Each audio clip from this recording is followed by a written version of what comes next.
पलवल विधायक दीपक मंगला के पुत्र मयंक मंगला ने कहा कि शहीद मदन लाल ठींगरा ने देश की आजादी के लिए अपना जीवन बलिदान कर दिया। हमें शहीदों के जीवन से प्रेरणा लेनी चाहिए। युवाओं को शहीदों को याद करना चाहिए। हमारे शहीद मदन लाल ठींगरा जी जब 26 साल की उम्र के थे तब वो हमारे देश के लिए शहीद हो गए। और जो ये कार्यक्रम है ये हमारे आने वाले युवाओं को, और जो अब युवा हैं उनको प्रेरणा देते हैं देशभक्ति के लिए, और मोटिवेट करते हैं कि जिस तरह उन्होंने अपने घर बार को ना देखते हुए अपनी जान देश को न्यौछावर कर दी, आज़ादी का एक पात रखा हमारे देश के लिए।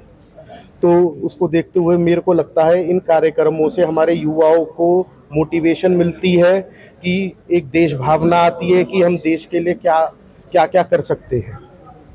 कि आप शहीद मदन लाल ठींगरा जी को देखिए, भगत सिंह को देखिए, उन्होंने छोटी सी उम्र में देश के लिए जो कुर्बानी दी है उनको हमें भूलना नहीं चाहिए, हमें उन्हें याद रखना चाहिए।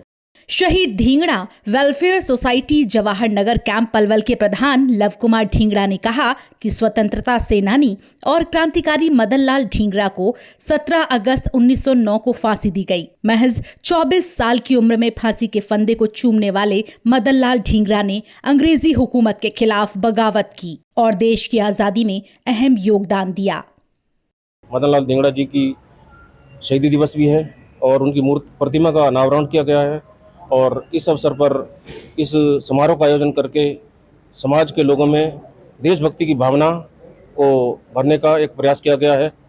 शहीद मदन लाल ठींगरा जी को शत शत नमन वंदन करता हूं, और युवाओं को उनसे शिक्षा लेनी चाहिए कि जिस तरह से देशभक्ति की भावना शहीद मदन लाल ठींगरा में भरी, उन्होंने देश के लिए, आज़ादी के लिए हंसते हंसते अपने प्राणों की आहुति दे डाली।